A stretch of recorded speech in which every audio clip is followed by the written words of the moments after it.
नमस्ते, सत श्री अकाल, आदाब और जय हिंद दोस्तों। कैसे हैं आप सब? मैं हूं आपकी अपनी होस्ट और दोस्त मनीषा और आप देख रहे हैं एंटरटेनमेंट और सस्पेंस का सबसे बड़ा अड्डा, मनीषा रिव्यू। दोस्तों, आज मैं स्टूडियो में नहीं बैठी हूं। आज मैं ख्यालों में मुंबई की उस फिल्म सिटी में पहुंच चुकी हूं जहां अनुपमा के सेट पर इस वक्त भूचाल आया हुआ है। अगर आप अनुपमा के फैन हैं, अगर आप मान के फैन हैं, तो आज का वीडियो आपके लिए किसी ऑक्सीजन से कम नहीं है। आज हम बात करेंगे उस तूफान की जो दबे पांव अनुपमा की जिंदगी में दाखिल हो चुका है। हम सब देख रहे हैं कि कैसे मुंबई ट्रैक में अनुपमा अपनी पोतियों परी और ईशानी के सपनों को उड़ान देने के लिए संघर्ष कर रही है।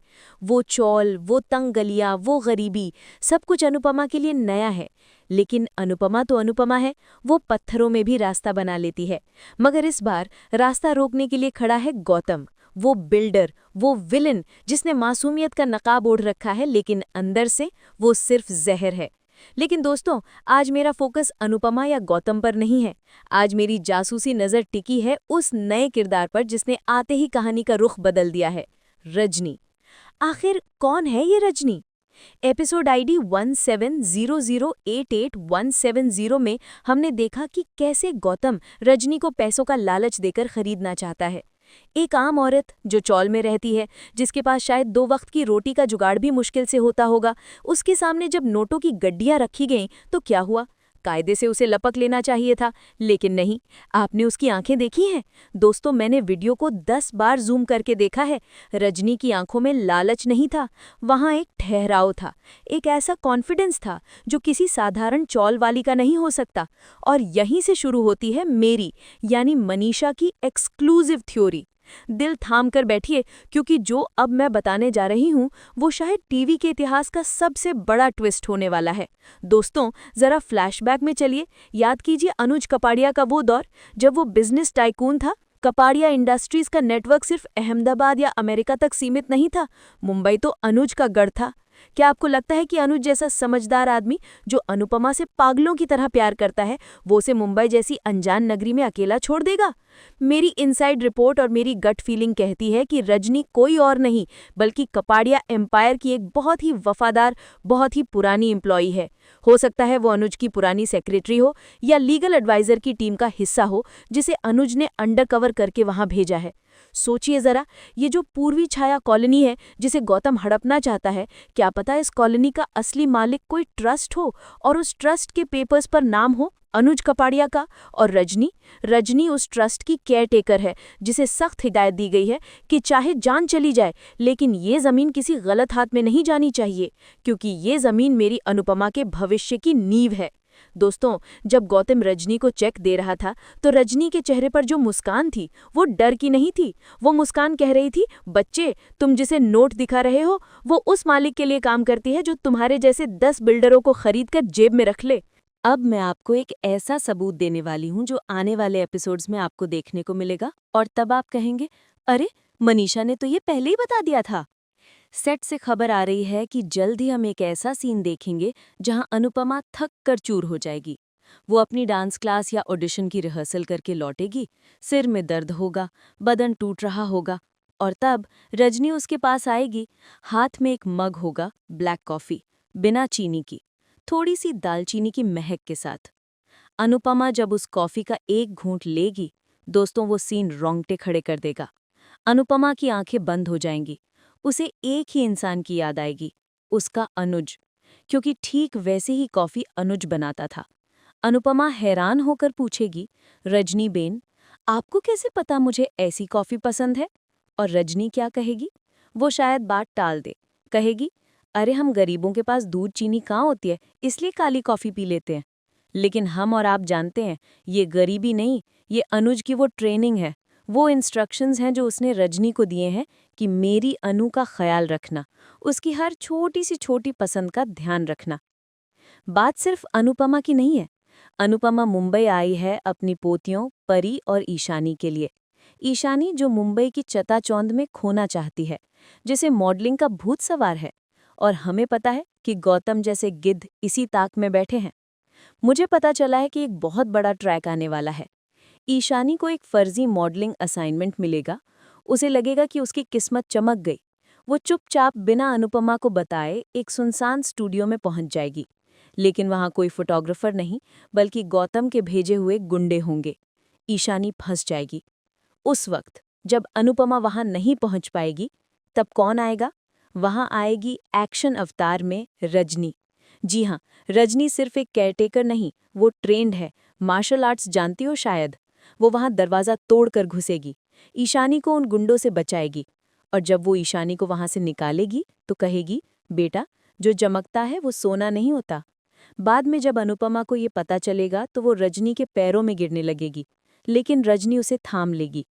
उस पल अनुपमा को एहसास होगा कि ये औरत कोई अजनबी नहीं है, इसमें अपनों जैसी फिक्र है, अपनों जैसी खुशबू है। अब आते हैं उस ट्रैक पर जो सबसे ज्यादा दिल दुखाने वाला है, प्रार्थना। बेचारी प्रार्थना, जिसकी कोख में अंश का बच्चा पल रहा है, लेकिन वो खौफ के साए तो जी रही है। गौतम उसे ब्लैकमेल कर रहा है। गौतम की मुस्कान के पीछे छिपा शैतान प्रार्थना को रोज डराता है, लेकिन रजनी की नजरों से कुछ नहीं छिपता। दोस्तों, मेरी थ्योरी है कि रजनी के पास गौतम की जन्म कुंडली है। गौतम ने जो पाप पास्ट में किए हैं, शायद आर्यन की मौत का राज या माही के साथ किया गया धोखा, रजनी के पास वो सारे सबूत इकट्ठे हो रहे हैं।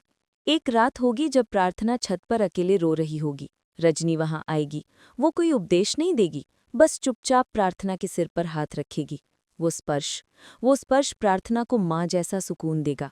रजनी कहेगी, डर मत गुड़िया, पाप का घड़ा जब भरता है तो फूटता जरूर है, और उस घड़े को फोड़ने के लिए पत्थर तैयार है। प्रार्थना को उस वक्त समझ नहीं आएगा, लेकिन रजनी दरअसल उसे इशारा कर रही होगी कि अनुज कपाड़िया की शैडो आर्मी अब एक्टिव हो चुकी है। अब कहानी में तड़का लगाने वाली है हमारी राही, यानी छोटी अन्नू। हम सब जानते हैं राही कितनी तेज है। उसका स्ट्रीट स्मार्ट दिमाग उसे बता देगा कि रजनी में कुछ तो गड़बड़ है। राही नोटिस करेगी। वो देखेगी कि रजनी छिप छिप कर फोन पर बात करती है। वो अजीब कोड वर्ड्स यूज करती है। मौसम बिगड़ने वाला है, पंछी जाल में फंसने वाला है। राही को लगेगा कि रजनी गौतम की जासूस है। सोचे कितना जबरदस्त ड्रामा होगा। राही जाकर अनुपमा को कहेगी, मम्मी, इस औरत पर भरोसा मत करो, ये मिली हुई है। अनुपमा, जिसका दिल कांच जैसा साफ है, वो मानने से इनकार कर देगी। माँ बेटी में बहस होगी, लेकिन यही गलतफहमी कहानी को और मजेदार बनाएगी। राही जासूसी करते करते रजनी का पीछा करेगी, और एक दिन बूम, राही कुछ ऐसा सुन लेगी जो उसके होश उड़ा देगा। शायद वो रजनी को फोन पर यस सर, मिस्टर कपाड़िया कहते हुए सुन ले। उस वक्त राही के चेहरे का रंग देखने लायक होगा। नफरत, प्यार और उम्मीद का जो मिक्सचर राही महसूस करेगी, वो सीन टीआरपी के सारे रिकॉर्ड तोड़ देगा।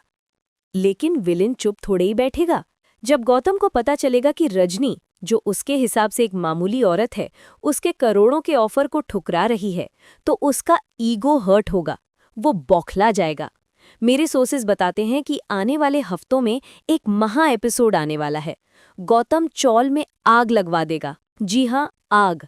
रात का अंधेरा, चारों तरफ लपटें, बच्चों की चीखें। अनुपमा फिर से दुर्गा का रूप लेगी, लेकिन इस बार वो अकेली नहीं होगी। एक तरफ अनुपमा बाल्टियां भर भर कर आग बुझा रही होगी, और दूसरी तरफ रजनी आग के बीच में घुसकर लोगों को निकाल रही होगी।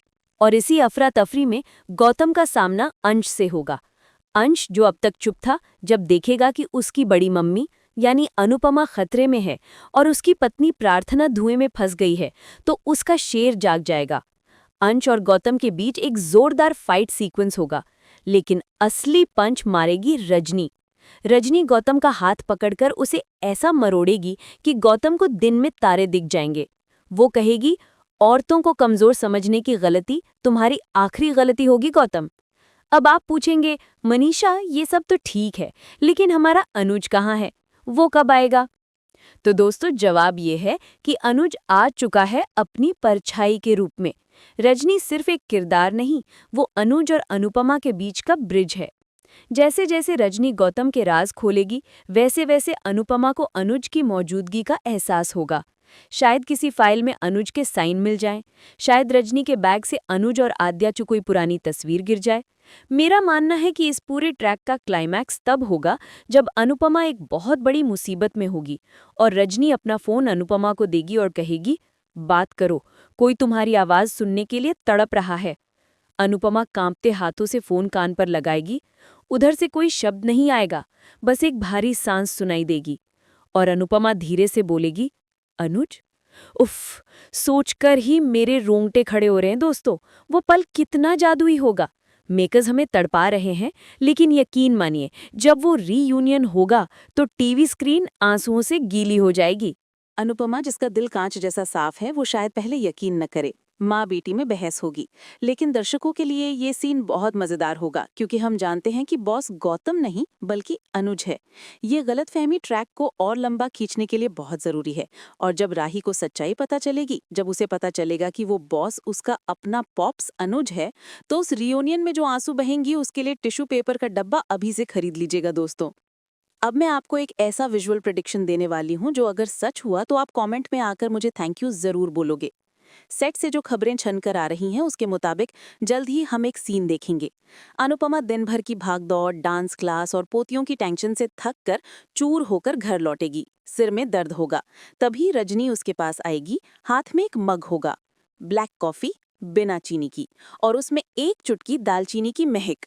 अनुपमा जैसे ही उस कॉफी का एक घूंट लेगी, दोस्तों वो सीन रोंगटे खड़े कर देगा। बैकग्राउंड में अनुपमा का वो सैनल टाइटल ट्रैक स्लो मोशन में चलेगा। अनुपमा की आंखें बंद हो जाएंगी। उसे सिर्फ एक इंसान की याद आएगी, उसका अनुज, क्योंकि ठीक वैसी ही कॉफी उसी प्रपोर्शन में सिर्फ अनुज बनाता था। अनुपमा हैरान होकर पूछेगी, रजनी बेन, आपको कैसे पता मुझे ऐसी कॉफी पसंद है?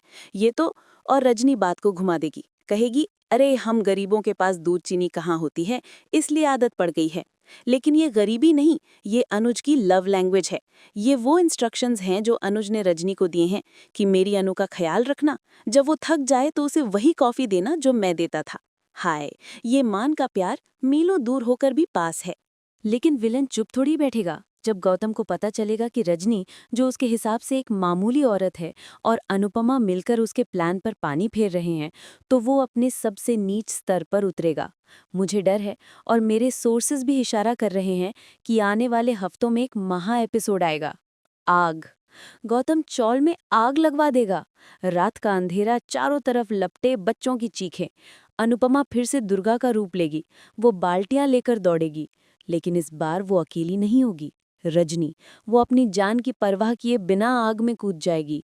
वो साबित कर देगी कि उसका मिशन सिर्फ ड्यूटी नहीं, इमोशन है। और इसी अफरा तफरी में हो सकता है अनुपमा को रजनी का फोन मिल जाए। उस फोन की स्क्रीन पर कोई नाम फ्लैश हो रहा हो, माई लाइफलाइन या AK। अनुपमा वो देखेगी और उसे झटका लगेगा। क्या वो फोन उठाएगी? क्या अनुज की आवाज उसे सुनाई देगी? ये क्लिफहैंगर हमें हफ्तों तक सोने नहीं देगा। तो दोस्तों, लब्बो-लुआब ये है कि रजनी कोई साधारण कैरेक्टर नहीं है। वो उम्मीद है। वो इस बात का सबूत है कि अनुपमा कभी अकेली नहीं थी, न है। अनुज का प्यार एक साए की तरह उसके साथ चल रहा है। गौतम जैसे विलन तो आते जाते रहेंगे, लेकिन जब तक अनुपमा के पास कान्हा जी का आशीर्वाद और अनुज जैसा साइलेंट गार्डियन है, उसका बाल भी बांका नहीं हो सकता। आपको क्या लगता है दोस्तों? क्या मेरी थ्योरी में दम है? क्या रजनी वाकई अनुज की जासूस है, या फिर वो कोई और रिश्ता रखती है अनुपमा से? कहीं वो वनराज के पास से जुड़ी कोई कड़ी तो नहीं? ये भी हो सकता है। आप लोग अपने जासूसी दिमाग के घोड़े दौड़ाइए और नीचे कमेंट बॉक्स को अपनी थ्योरी से भर दीजिए। मैं हर एक कमेंट पढ़ती हूँ, और जो थ्योरी सबसे बेस्ट होगी उसे मैं अपने अगले वीडियो में शाउट आउट दूंगी। और हाँ, वीडियो खत्म करने से पहले एक छोटी सी रिक्वेस्ट। आप सब मेरी फैमिली हैं। मनीषा रिव्यू सिर्फ मेरा चैनल नहीं, ये हम सबका परिवार है। मैं आपके लिए इतनी मेहनत से, इतनी बारीकी से, रातों को जाग कर ये अपडेट्स और एनालिसिस लाती हूँ, ताकि आप कहानी के पीछे की कहानी समझ सकें। तो अगर आपको आज की मेरी ये थियरी, ये एनर्जी और ये मनीषा स्टाइल का रिव्यू पसंद आया हो, तो प्लीज़ वो लाल वाला सब्सक्राइब बटन दबाकर उसे ग्रे कर दीजिए, और बगल में जो घंटी है ना, उसे तो ज़रूर बजाइएगा, ताकि जैसे ही मैं अगली बड़ी खबर या अनुज की वापसी की न्यूज़ लेकर आऊँ, आपके फ़ोन की घंटी सबसे पहले बजे। लाइक करना मत भूलिएगा, क्योंकि आपके एक लाइक से मुझे बहुत मोटिवेशन मिलता है। शेयर कीजिए इस वीडियो को अपने उन दोस्तों और व्हाट्सएप ग्रुप्स में जो अनुपमा के फ़ैन हैं। उन्हें भी तो पता चले कि शो में क्या खिचड़ी पक रही है। मैं मिलूंगी आपसे बहुत जल्द अगले वीडियो में एक और धमाकेदार अपडेट और शायद एक और गहरे राज के पर्दाफाश के साथ। तब तक के लिए हंसते रहिए, मुस्कुराते रहिए, टीवी देखते रहिए और प्यार बांटते रहिए। This is Manisha signing off from Manisha Review. Love you all. Bye bye. जय हिंद।